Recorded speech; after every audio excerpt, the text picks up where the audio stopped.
Não poderei vir encontrá-lo, disse o Gema. Eu ajuntei. Como não pode? No Planalto de Envi. Mas requerem-se 4 longos dias de marcha para atravessá-los. Não poderá seguradamente ir à convenção.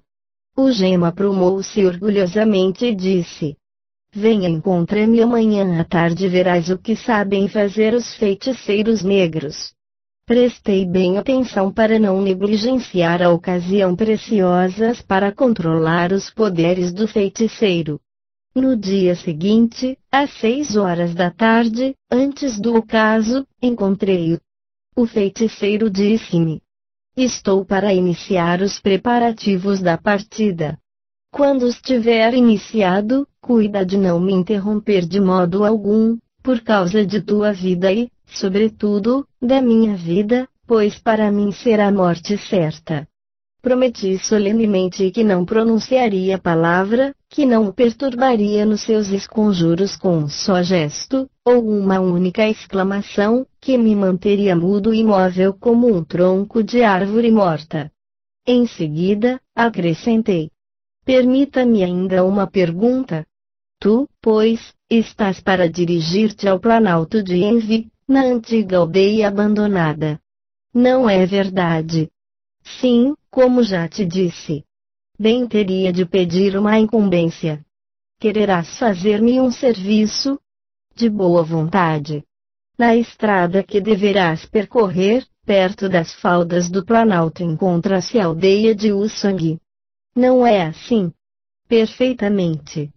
Conheces certamente o exator dos tributos que está domiciliado nessa aldeia para comerciar o cautio? Queres dizer, Ezaba? Claro que o conheço. Sim, ele mesmo. Aqui devo antecipar que esse Ezaba, exator negro da aldeia em questão, é um dos nossos convertidos ao cristianismo e levou o nome de Vincenzo na pia batismal.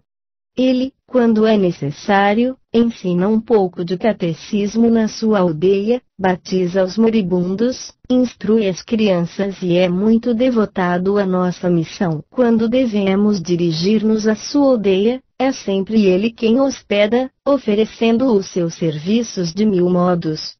Bem, caro Gema, quando passares diante de sua porta, farás o favor de dizer-lhe que eu tenho absoluta necessidade de falar-lhe que venha imediatamente, e que me traga a cartucheira da minha espingarda de caça que deixei numa caixa de ferro na minha cabana. Diga-lhe que não tenha cuidado com o resto e que me traga unicamente a cartucheira. Compreendeste bem? Tua incumbência será executada. Ezaba receberá tua mensagem nesta mesma tarde. Amanhã se porá em viagem. Agora comece a fazer silêncio. Estamos entendidos. Diante dessa explícita promessa, meu espanto cresceu desmedidamente. Pode-se compreender com que ânsia esperava o fim dessa aventura, pelo menos muito estranha. Como era então possível que o Gema se dirigisse à convenção? 4 dias completos de marcha em poucos minutos. De qualquer modo, eu procurava um meio de controlar a afirmação do feiticeiro por meio do exator negro Ezaba. Para levar a nossa incumbência na aldeia deste último, seriam 3 longos dias de viagem, com a condição de não se demorar na estrada. O Gema e eu entramos na cabana dos feitiços. Ardia no meio dela um fogo composto de ervas aromáticas e de lenha com fortes essências amontoadas em quantidade. As chamas, claras e brilhantes, iluminavam o ambiente. Sentei-me num canto, enquanto o feiticeiro iniciava suas práticas, modulando uma cantilena especial, na qual predominava uma insinuante melodia. Assim cantando, despejou-se do que tinha para depois tornar a vestir-se sucessivamente com todos os seus fetiches, e a cada um que vestia, interrompia o canto para modular um outro, sempre com ritmo lento e bizarro. Era uma espécie de melopeia, ou seja, toada, cantiga melancólica, na qual as notas elevavam-se de improviso, para depois recomeçarem bruscamente, e o texto era um misto de invocação e de rogativas, mas, sobretudo, de esconjuros e de evocações aos espíritos da floresta, da água e dos mortos. O Gema cantava, rodando lentamente em redor do fogo e ao mesmo tempo girando sobre si mesmo, e calculava cada movimento, acelerando gradativamente o ritmo. Continuou assim por muito tempo, até quando os tições, quase consumidos, não irradiavam mais chamazinhas com o brilho enfraquecido. Aqui e lá ainda havia línguas de fogo fuliginosas, mas eram insuficientes para dissipar a obscuridade que invadia o recinto. De improviso, o Gema parou, enquanto isso, da comissura do teto fez-se ouvir um sibilar estridente, imperativo. Ergo a cabeça e percebo a forma mórbida ondulante de um ser vivo introduzindo-se na cabana. Era uma serpente negra, da espécie mais perigosa, que desceu desfazendo suas espirais no chão. Dirigiu, em seguida, sua cabeça para mim com expressão irritada, agitando sua cauda com extrema rapidez. Em seguida, ergueu-se sobre sua cauda, olhou-me indecisa, balançou-se por algum tempo e afinal lançou-se sobre o feiticeiro, envolveu-o nas suas espirais e atacou. O Gema não se perturbou, pegou uma garrafinha, jogou na palma da mão um pouco de líquido avermelhado, que exalou um cheiro acre de alho, e começou a esfregar gradativamente o corpo, começando pelos pés. A serpente negra na qual eu reconheci o animal ligado ao feiticeiro. Sua Elangela, executora da sentença de morte, desliga-se da cintura do feiticeiro para sair e enrodilhar-se no seu colo, no qual pôs-se a balançar e lançando a língua ao redor de sua cabeça, seguindo o ritmo da dança e da melopeia cantada. Nesse ponto, resolvi acender uma tocha que me permitisse observar os mínimos particulares da cena e o feiticeiro não deu sinal nenhum para me proibir. No entanto, o fogo, depois de lançar algumas chamazinhas morrentes, terminou por extinguir-se completamente. Então o Gema foi deitar-se na cama. O ambiente estava saturado de um odor acre indefinível. Tive que lutar com toda a minha energia da vontade para resistir ao torpor que me invadia. Aproximei-me de Gema. Vejo que a serpente desapareceu e que o feiticeiro dormia profundamente, num sono especial, verdadeiro sono da morte, que deixava seu corpo imóvel como de um cadáver. Era o sono catalético. Ergo suas pálpebras e vejo que o globo do olho está todo branco, absolutamente vítreo, e que o fogo da tocha não provoca nele reação nenhuma. Coloco-me diante dele e ergo-lhe um braço que recai inerte e ressecado, como sucede com a rigidez cadavérica. Ergo uma perna, com idêntico resultado. Prossigo nas minhas investigações até cravar um alfinete na sua carne. Nenhuma contração dos músculos.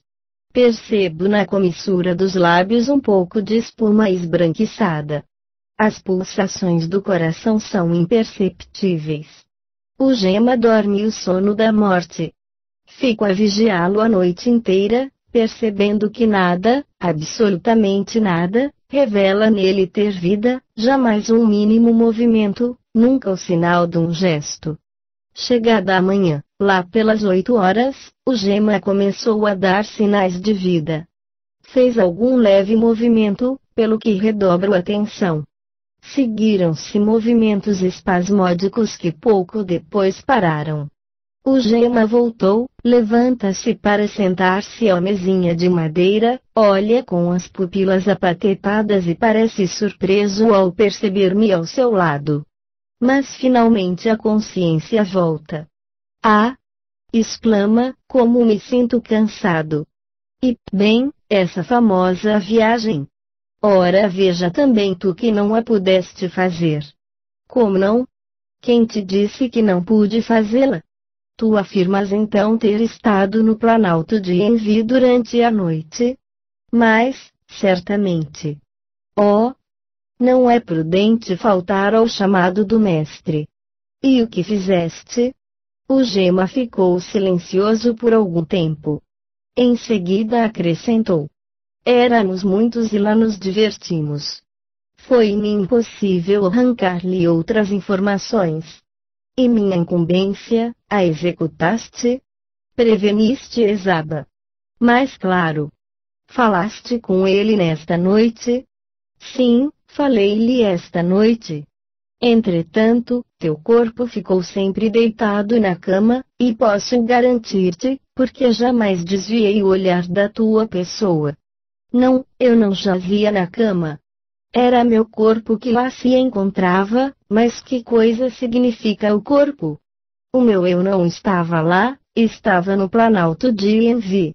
Não quis, naquele momento, insistir. Interrompi a conversação e pouco depois retomei o caminho da missão, absorto nos meus pensamentos. Perguntava-me que coisa dever-se-ia pensar sobre tudo a que eu havia assistido. Sonho, fantasmagoria, ilusão, realidade. 3 dias depois, justo na tarde do terceiro dia, o catecúmeno Ezaba chegou na missão. Padre, disse-me, eis a cartucheira que me pediu outro dia por meio de Gema. Que coisa mais desejo de mim? Foi-me fácil achar uma desculpa plausível. Em seguida, perguntei. Em que dia o Gema executou minha incumbência? Uns 3 dias ou tanto, à tarde, lá pelas 9 horas, como já lhe disse. Ora, era essa hora exata em que o Gema havia caído no sono catalético. Tu o viste? Oh, não. Sabes bem que nós negros temos muito medo dos fantasmas que vagam à noite.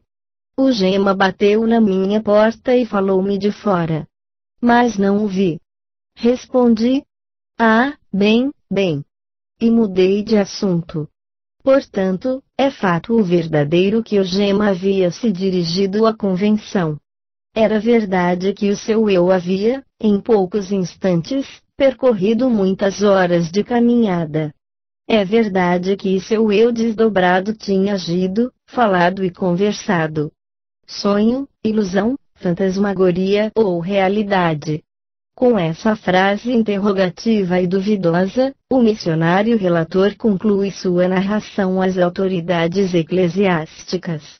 Mas entrevê-se claramente que ele está intimamente persuadido de que não podia tratar-se nem de sonho, nem de ilusão, nem de fantasmagoria, no momento em que o feiticeiro tinha executado efetivamente, em todos os seus particulares, a incumbência a ele confiada, e isso numa distância de 3 dias de marcha e na hora precisa em que ele caíra num sono catalético. Observo que o episódio exposto, considerado na sua integralidade, resulta numa fiel reprodução em ambiente selvagem, dos famosos sábados feiticeiros no ambiente medieval. O fato em si, dessa concordância de manifestações estranhas e inverossímeis, em meio a circunstâncias de tempo e de lugar tão diversos, demonstra que alguma coisa de genuinamente supranormal devia achar-se também nos sábados feiticeiros, assim como o elemento supranormal emerge indubitavelmente do episódio exposto. Não obstante, em ambos os casos parece difícil designar onde termina a realidade fenomênica de ordem genuinamente supranormal e onde começa a ação onírica e autossugestiva de acordo com a crença especial do feiticeiro Gema de uma parte, e a feitiçaria da outra. Em louvor ao episódio em exame, a menos lata hipótese para explicá-lo, consistiria em pressupor um fenômeno de transmissão telepática, na qual o feiticeiro Gema teria sido o agente e o catecúmeno Ezaba o percipiente. 1. Início da nota do editor. 1. Catecúmeno, aquele que recebia a instrução preliminar em doutrina e moral para ser admitido entre os fiéis, na igreja primitiva. Fim da nota do editor.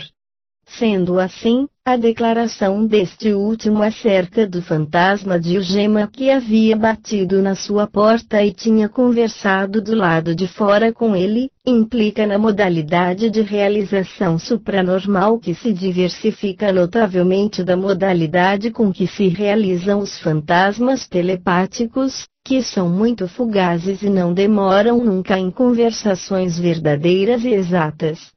E quando não é assim, então não se trata de fantasmas telepáticos. Essas considerações tendem a fortalecer a afirmação do feiticeiro, de que na cabana jazia unicamente o seu corpo, enquanto o espírito havia se transportado para o planalto de Envi. Em outros termos, tudo concorre para fazer-se presumir que, no caso em exame, trata-se de um fenômeno de bilocação, análogo àqueles que se realizam e se realizaram sempre nos povos civilizados e dos quais encontram-se numerosos exemplos na casuística metapsíquica e na biografia dos santos. Não ignoro que os fenômenos de bilocação, há muito tempo reconhecidos como autênticos, sob a base dos fatos, pela autoridade eclesiástica, e odiernamente pela escola ocultista, espírita e teosófica, não são ainda reconhecidos por um punhado de homens de ciência, mais ou menos competentes em metapsíquica, o que, para dizer-se a verdade, não significa nada, sendo de se notar que, por força de uma lei psicológica inexorável, mas ao mesmo tempo providencial nos seus efeitos moderadores da evolução social, revela-se como alguma verdade nova, embora mais ou menos prematura, que deva estar sujeita à prova de se ver rejeitada e desdenhada durante um longo tempo pelas mentes mais cultas e respeitadas da época. Em compensação, o amanhecer do triunfo não falta nunca para erguer-se a verdade fundamentada pelos fatos, já que os fatos não são opiniões.